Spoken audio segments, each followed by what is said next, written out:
Уже дважды современная зеленая комната пригодилась психологам и силовикам. Специализированный кабинет открыли в середине ноября. Для того, чтобы минимизировать психологическую травму при опросе ребенка, который стал объектом преступления.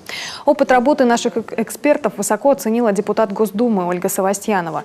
Она уверена, проект нужно развивать на федеральном уровне.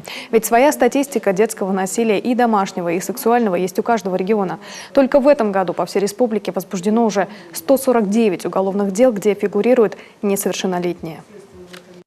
Зеленая комната, ну, знаете, она и называется, что зеленый цвет, он всегда позитивный и помогает снимать проблемы. Как раз именно все создано таким образом, чтобы ребенок не почувствовал себя виноватым, чтобы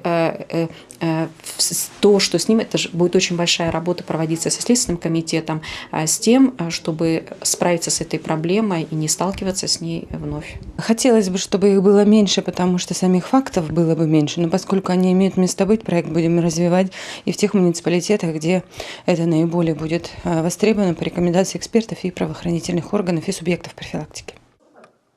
По словам вице-премьера Натальи Михальченковой, проект удалось реализовать при содействии Фонда поддержки детей, находящихся в трудной жизненной ситуации. Коми на это выделен грант в размере более 300 тысяч рублей.